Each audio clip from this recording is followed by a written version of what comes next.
Hello, everyone. I'm Andrea Fox, Senior Editor of Digital Events for Lexipol Digital Media Communities. I have just a few housekeeping notes before I introduce your moderator for today's sponsored roundtable. First, you're joining this webinar in listen-only mode, which means you will be muted. However, we encourage you to join the conversation and interact with the panelists by typing your questions and comments into the attendee question box at any time during today's discussion. We'll be answering questions throughout today's session, so please ask all of your questions.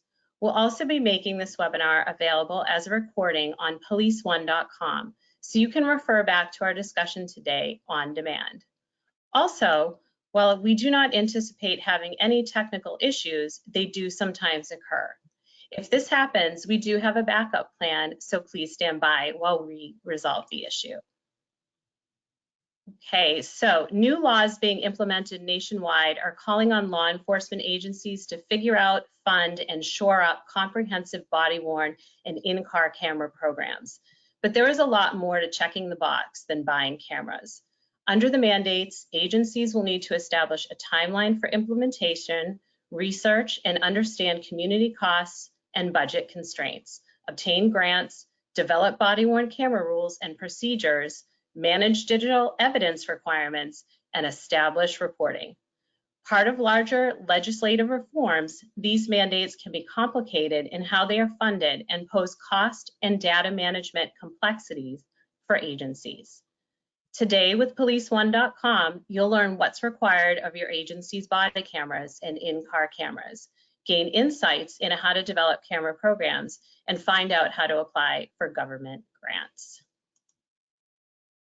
Now I'd like to introduce Chief James Donkowski to start the presentation. Chief Donkowski retired in January 2019 after 25 years of service with the West Lafayette Police Department. He served as the Indiana City's Chief of Police from 2008 to 2019. Under his leadership, the WLPD was the first law enforcement agency to deploy police body-worn cameras in the state, beginning in 2012. Donkowski is also a body-worn camera subject matter expert for the U.S. Department of Justice. Welcome, Jason. I will turn it over to you. Thank you, Andrea. And welcome to today's discussion, where we'll focus on providing you with practical insights to understand and respond to the body-worn camera and in-car camera mandates being implemented by state lawmakers across our country. We'll talk about what most states require of agencies, tips on how to assess the needs of your agency, and how to roll out a body-worn camera and in-car camera program. We all know that there's much more to the process than simply purchasing cameras. And with these two tenured law enforcement professionals we have here today, we will discuss how to respond to these mandates efficiently, effectively, and in a way that supports both your agency and the communities you serve.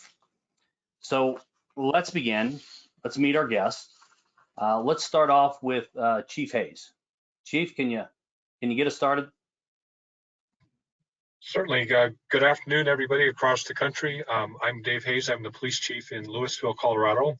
If you don't know where Louisville is, we're just east of Boulder, Colorado. Prior to coming to Louisville as the chief about 8 years ago, I served with the Boulder Police Department for about 36 years. So welcome. Thank you, Chief. And Sheriff Gonzalez, Bernalillo County. How are you? I'm Sheriff Manny Gonzalez with the Bernalillo County Sheriff's Office. We're located here in the Albuquerque metro area, and we have an agency of around 330 sworn, and we cohabitate here with the Albuquerque Police Department.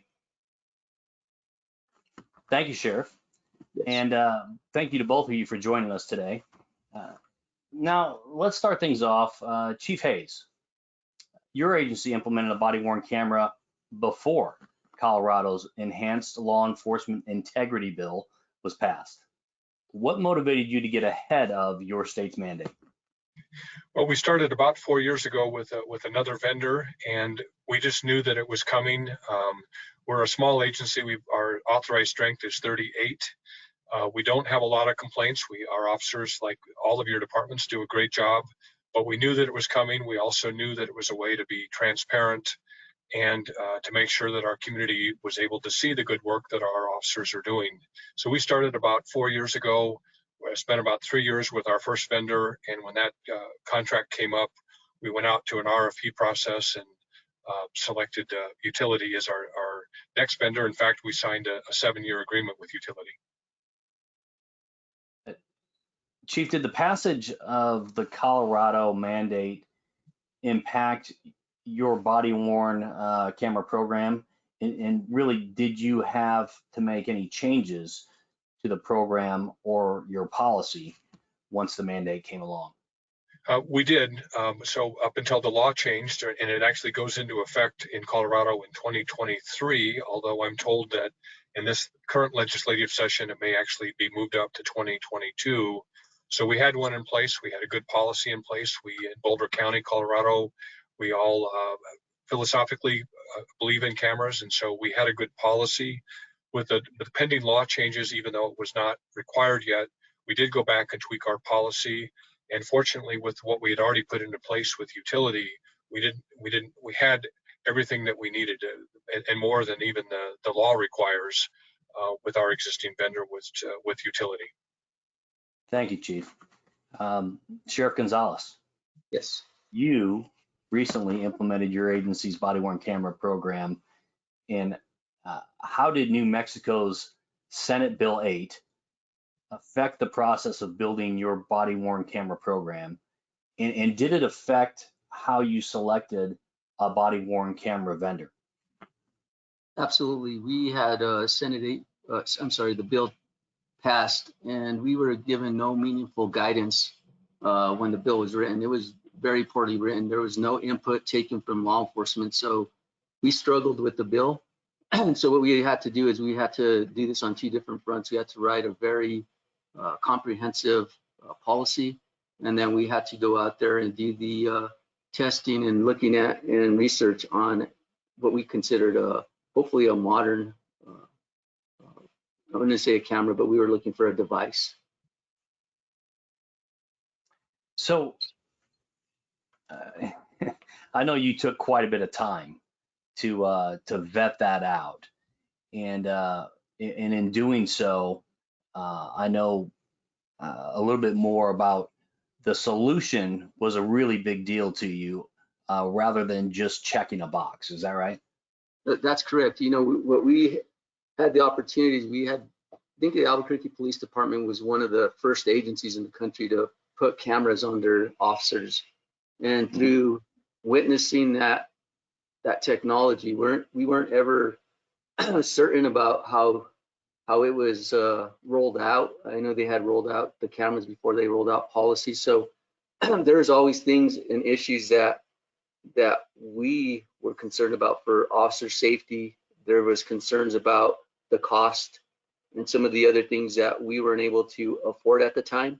And so what we had to do is we had to take time to make sure that we were going to equip our deputies with the right type of technology, something that was modern, something that they understood, and something that wouldn't compromise the service that we were going to deliver the public. So those were all things in question. So we wanted to make sure that we were going to make the best selection, not only for our deputies, but for the public at large. Thank you, Sheriff. Quick poll that we're going to ask here for everyone on the webinar. Has your state mandated body cameras or in-car video cameras? Take a few moments to answer that question, and we'll take a look at the results as well.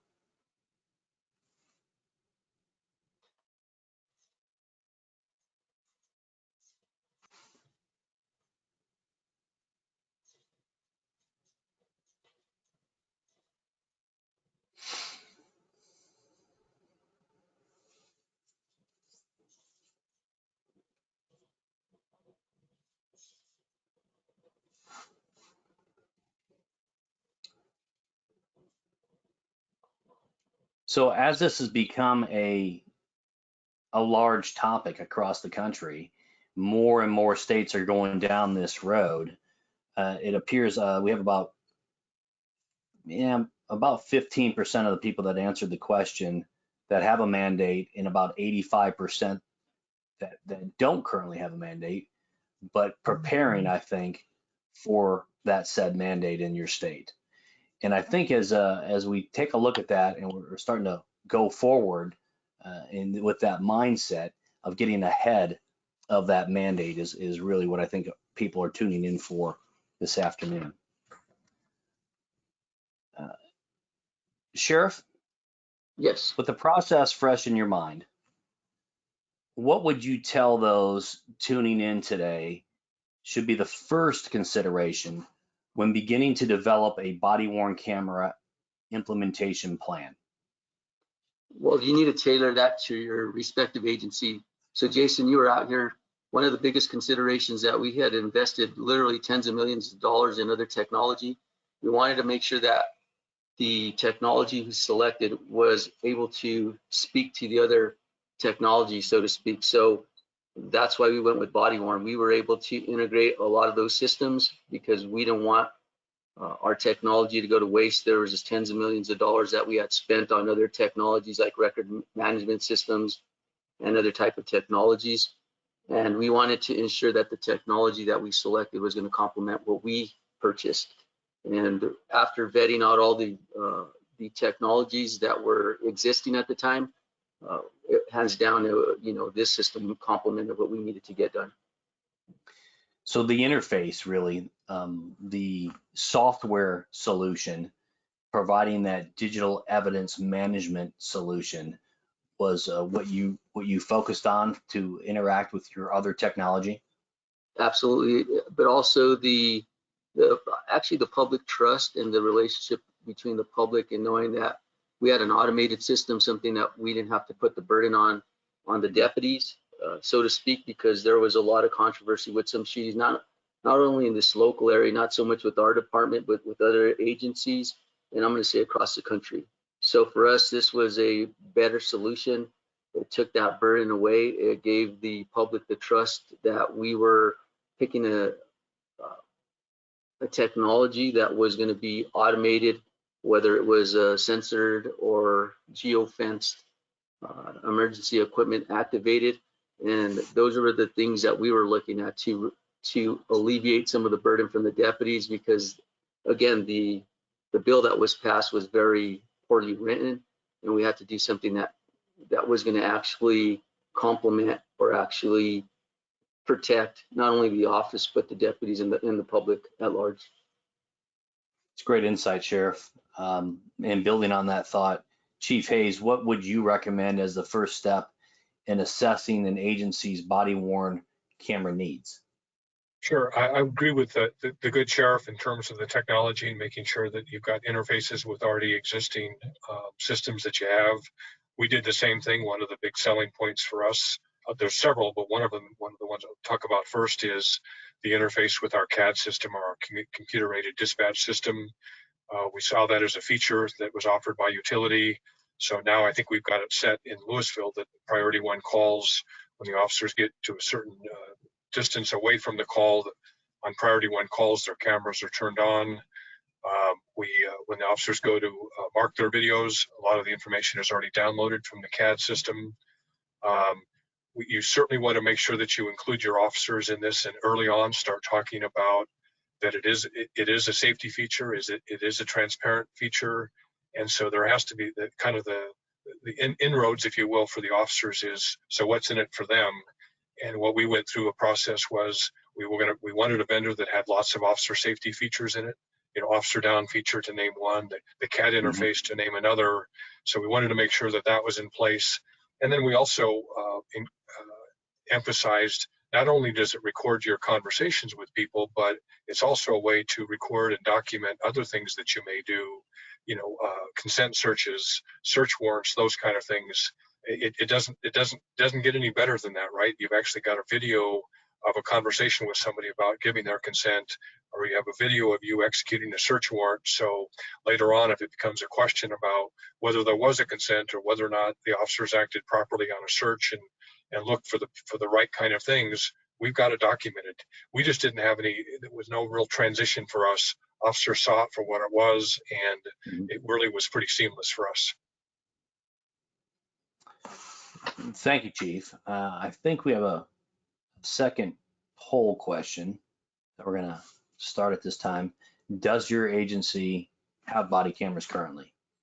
And we'll give that a few moments for everybody to answer as well.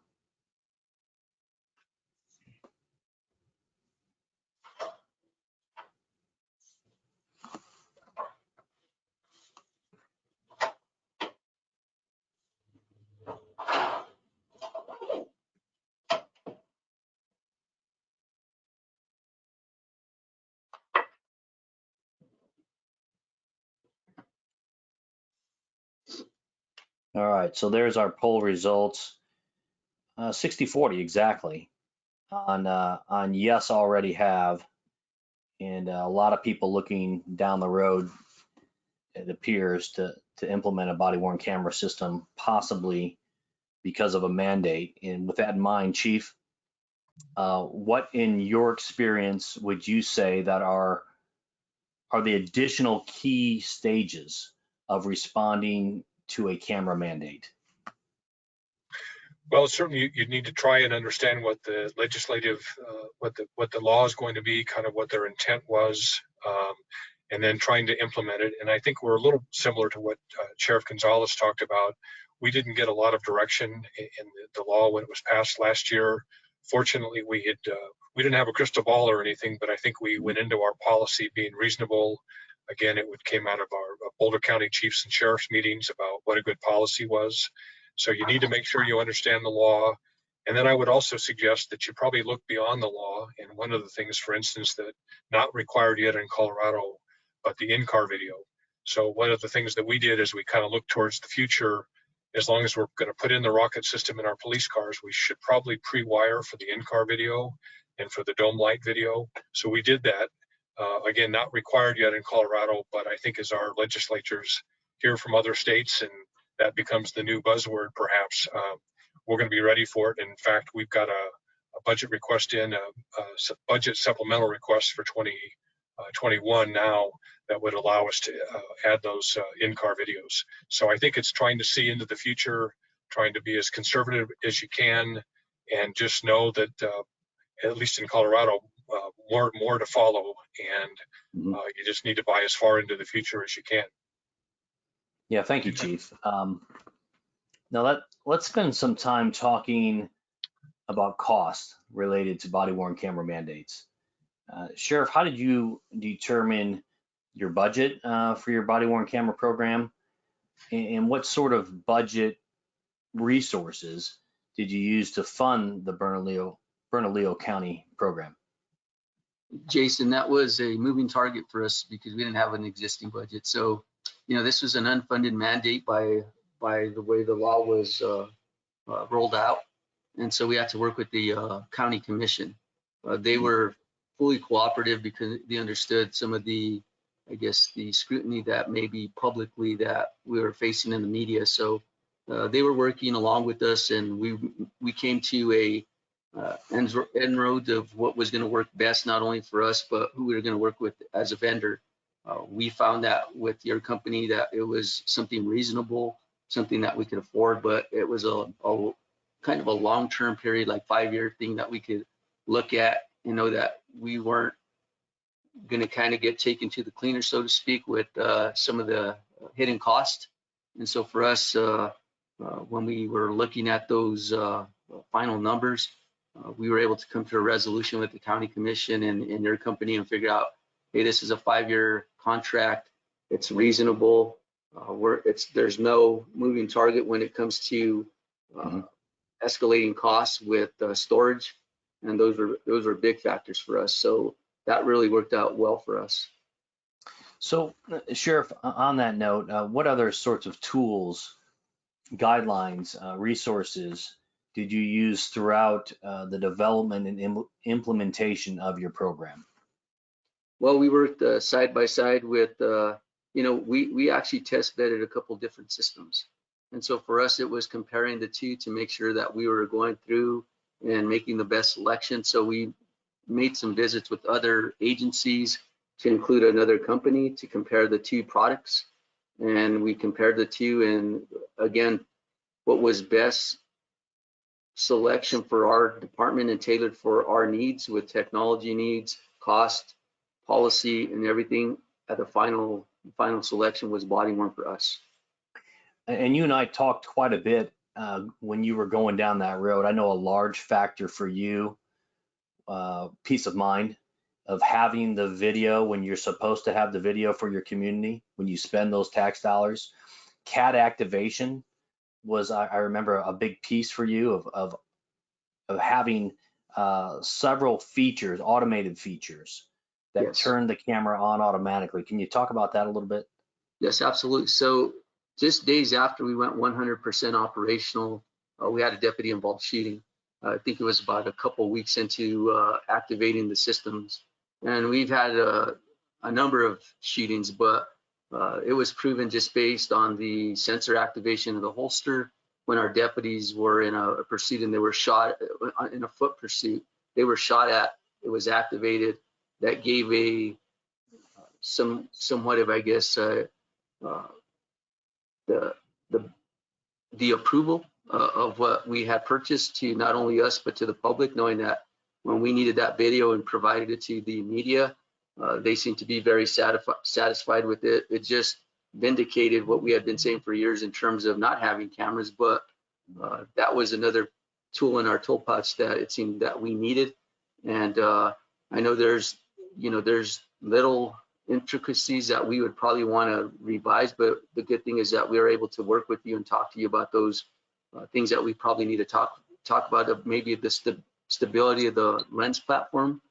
But ultimately, that video was helpful, and again, it just validated the purchase and the that we made in the selection we made for our department. Having the video when you're supposed to have the video, critically important. Sheriff, thanks for you can't put a price on that. Thanks for underscoring that point. Chief Hayes, were there any aspects of your state's mandate that you felt would be difficult to comply with? That's a great question. No, where we are now and what we think the law is going to be, it's going to be, we were ahead of the game. One thing of concern, at least in Colorado, is that we did ask for some modification to the law last year, that an officer in an emergency situation, what if they don't remember to turn on their camera? Officers are not perfect, and I'll give you a recent example. In Boulder, Colorado, there was a tragedy, mass shooting at the King Superstore here. Different vendor, but the officers, as they responded from the Boulder Police Department, the officer, I think that was actually shot the suspect, forgot to put on his body camera. And I don't know what their system is over in Boulder, but that question came up at our legislature this week, and the question was, wouldn't they grant an exception under those emergency life-saving kind of situations? And the answer, at least so far from the state legislature, is no, there is no exception. So what happens now in Colorado is potentially it affects the officer's post license, potentially there's some criminal charges, and then there's also a presumption that there may be something else at play because the officer didn't turn on his or her camera, which brings us full circle back to the feature that we got with utility, that on those priority one calls and anything else we set up for that matter, including lights and siren, those cameras go on automatically. And so it's not something that the officer has to remember. Again, we're pretty disappointed in Colorado if that doesn't change, because officers make mistakes. And in this particular case, this is absolutely a case where this person was still firing inside the store, and the officer went in and was able to stop the threat. No additional people were shot. He was able to eliminate the threat. But now the question is, why didn't he have his body camera on? Fortunately, that law is not in effect yet, but it is a little bit of a cloud, and it just seems terribly unfair. So sorry for that little bit of the grandstanding, but that's what we're concerned about. No, Chief, you're underscoring a great point. When you said no, there's no exceptions. Well, there's exceptions in everything in life, but in some of these state mandates, no, you got to have the video. And speaking of as a customer before, I came to work for the company, it's critically important to make sure that you have the video when you're supposed to have the video. That automation, that turning on the body camera or the in-car camera system automatically underscores that point that you just made about the legislature not wanting to hear any excuses about the officer failing to turn on the camera. And we're all human, but just eliminating that human error in providing a solution that's automated, I think, is critically important in these state mandates. Sheriff Gonzalez, I hope I didn't steal any thunder from you there. How about you on this question of difficult to comply with your state mandate? To the chief's point, Chief Hayes, you made a great point there about our law was also presumptive that the deputies had to absolutely turn this device on. And so we didn't want to put that burden on them. And that's, again, with the automation, the ability for, in that case where I was telling you about the deputy involved shooting that had happened days after our full implementation, is that it was activated when their emergency equipment was activated. So it wasn't necessarily the sensor on the holster, but it takes you through several different layers of a system that if one doesn't go on, then there's another option. And we like that option. So it relieves the deputies of being presumptively guilty, so to speak, when they wrote that law out. And it takes care of those things that they don't need to be worried about. We need to do everything in law enforcement in order to protect our staff, protect the public. This provided us that solution. I like how you said layers of automation there, safety nets. If one trigger wasn't activated because of the situation, then maybe the other trigger is activated, whether it be a foot pursuit activation or maybe a holster sensor activation, or God forbid, an officer down activation alert. You're gonna have those multiple layers to comply with that state mandate. Yes. Sheriff, do you or your deputies have any concerns about implementing a body-worn camera program when you were getting started? No, our biggest thing was a 90-day compliance piece that they had thrown in there, which was unreasonable. And we were still able to, in good faith, because it was an unfunded mandate on the state's part. So we had some room as long as we were working in good faith, and we were able to meet that. We wanted to make sure, again, that we vetted out the right system. And after that was all done, we came to a resolution. We started working with their company. I think you informed us that we had one of the fastest implementations ever of an agency. So we were willing to do it, and we have a very competent staff, and it just worked out very well for us. Sheriff, you have a fairly large agency, and I know you're very interactive with your deputies. I know you like to get out there. And with that in mind, how did you create engagement, excitement, or really buy-in for the program amongst your deputies? Well, us as administrators, being the chief here, I'm not going to make a selection for them. If there's going to be a buy-in, we need to have them test bed those different types, technologies, and let them make that selection. There's going to be more buy-in there. So ultimately, the decision was theirs. There's some costs. We didn't compromise anything politically with the county commission. I told them we would only put the best technology on our people, and we were not going to compromise in any way, shape, or form. And if they didn't do that, then we would not go along with the unfunded mandate. They were going to have to come forward and pay what they needed to pay in terms of making that right selection, and let our deputies make that selection. And they were happy with it. The commission was happy to move forward and support that. And it wasn't contentious at any point. It was just the stance we took, and we weren't willing to compromise anything for our staff. It should never be a cost issue for the safety of the people. Although the product was in many ways more affordable than other vendors. Yeah, I appreciate that point. Thank you. Dovetailing on that idea, Chief Hayes, how do you ensure your team continues to stay engaged with your program, and that your agency is always adhering to the finer points of the Colorado mandate?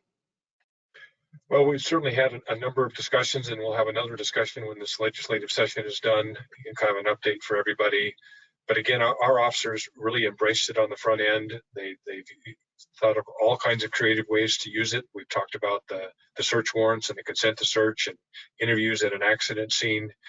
I think we'd have a hard time taking them back from them, frankly, because they've gotten used to them. They understand when to turn them on, when to turn them off, and they've come to rely on them. So I think the ongoing stuff is just the proof's in the pudding, as it were, that the few officer complaints we get are usually resolved when we look at the cameras. The officers are behaving appropriately under the circumstances, and they've really saved us.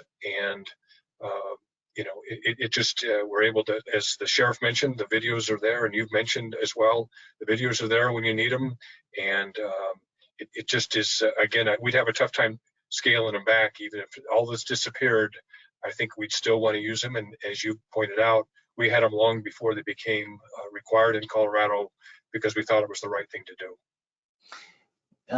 You're an outside the box thinker sometimes, Chief. You had mentioned to me about some signage that you had put up in your agency about body worn cameras. Can you share that with us? Sure. One of the exceptions under the current law, anyway, is that as long as an officer checks his or her camera at the beginning of their shift, then if there is a malfunction, then bad things don't necessarily happen to the officer or to the criminal case. But to make sure that we were able to comply with that, both at our employee entrance and at the stop sign as you leave our parking lot before you go out to the main road, we've got signs from body worn that remind officers to be safe and to check their cameras, that they've got to go through that check at the beginning of their shift. So it's kind of a gentle but also a pretty big reminder that that's something that they have to do. And so if anybody out there does go with utility, including the good sheriff, we're happy to share those signs with you. And it just so far I think we've had some officers that have forgotten, but they're few and far between. And again, it's just, they know it's just part of the business, part of the policing business today. Simply turn it on and go do your job. And yes, check it, make sure it's good, and then go out and be safe. So the sign also reminds them to be safe. Yeah, that's a great testimonial to the environment our officers and deputies are working in today. I'd like to pose a question to both of you. How has the utility body worn solution helped both of your teams comply with your state's mandates? And Sheriff, let's start with you. Sure. Well, it does meet all the compliance things that we're considering.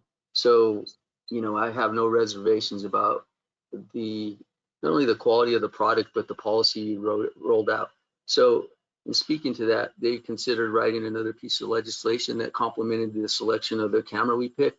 So, I think we were kind of out ahead of things in terms of policy, making sure that we made a good decision based on the way they wrote the Senate bill at the time. But I think since we've made that decision's almost become a model for the state. So I want to make another point about the technology. I don't want to look at it just from an aspect of us recording the public, because when they first talked about cameras back in 2010, when they started talking about cameras in the public, the intention was supposed to record law enforcement. It's really recording the public. But my point is, we are taking some of that information and using it to either, in the spirit of transparency, giving certain incidents to the media so they can see some of the good work or some of the challenges or some of the other things that are going on out in the public, in the community, so that we are transparent and people are fully aware of some of the dangers, but some of the other good things that we're doing with the public. So it's been a good way to do public relations, so to speak, and we like that aspect. But the other part of it, we're also able to proactively and soon preemptively deal with liability, because we're able to identify issues ahead of time and get out ahead of them, so we can actually mitigate some of the litigation in the two highest areas I'm sure me and the chief would agree on this, is sometimes supervision and training. Those are the two top areas they're always going to get sued on. So for us, it's a way to proactively get out ahead of things and address some of those things. And I know my staff is a very proactive minded command staff and agency, so we're always looking at ways to just increase our services and better our relationship with the public. And we feel that this is a tool that actually enhances that. Thank you, Sheriff. Chief, same to you. Anything about utilities body worn solution that helped you meet the mandate, even though you were ahead of the timeline of the mandate in Colorado, but anything that that the mandate mandated, that the solution checked that box for you? Well, yeah, I think like the good sheriff said, I think we were way ahead. Excuse me, way ahead. We didn't know we were way ahead until we saw the legislation last year, but we're fully in compliance and beyond. I like what the sheriff's comment too, and I forgot to mention that earlier. We also routinely look at our body cams to make sure that we're not surprised, and have used it as a training tool as the supervisors look at it. You know, is there a different way that the officers could have approached the vehicle? Is there a different way they could have you know, sent the message to somebody? So we use it as an ongoing training tool as well, and it's that's what we should be doing, right? We should be lifelong learners. And then, as I mentioned, also, not yet in Colorado will we have to have in-car videos, but somebody will get that idea. And because that was already a solution offered by utility, we pre-wired our cars, and now we just got to buy the cameras, and we've got a budget amendment in to do that as well. And again, we'll be a couple steps ahead. Yeah, thank you, Chief. As we reflect on the discussion today, it's clear that there are many important factors in implementing a body-worn solution that is in accordance with a state mandate, for sure. With that, and with both of you having firsthand experience in the process, I'd like to hear from each of you. What's the one piece of advice you would give an agency that is preparing to adhere to its state body-worn camera mandate? Chief Hayes, let's start with you. One piece of advice would be, again, and I'm only speaking about Colorado now, there isn't a lot in the legislation, if any, about officer safety. So I think you've got to insist on that. There has to be something in it to make this job, which is becoming increasingly more dangerous by the day, it seems, you've got to have those officer safety features. So you could minimally comply, I suppose, but you really do need to look for a company that wants to talk about officer safety and make sure that our men and women of our departments go home safely at the end of the day. And so officer safety should be paramount. And of course you need to comply with the statute, but you can do that. It's a great blend with what the statute requires, and at the same time make sure that our officers go home safe at the end of the day. Chief, the officer safety feature paramount for sure, but not just the officer down feature. I think you're also speaking to the situational awareness platform that's offered by knowing exactly where all of your officers are at any given time on one screen. That's right. Yeah, our supervisors and above have access to that. We can even activate an officer's camera if for some reason it hasn't been activated. So as we manage calls, unfortunately, we're a pretty quiet part of the Denver metro area, but we have that capacity. And again, we would know on demand, we'll know exactly where everybody is if we're trying to manage a scene. And certainly our command staff wants to have that availability. We haven't tested that yet, but we know it works. And again, as far into the future as we can see, utility did that for us. Sheriff Gonzalez, one piece of advice for an agency that's trying to meet a state mandate, wherever that may be across the country. Okay, so this is something I see going on throughout the state after the mandate, is don't compromise political pressure for the safety of your office or the public. So to me, we're all rule followers. We're going to comply with the law, but don't cave in politically to make a decision because it's a cost issue.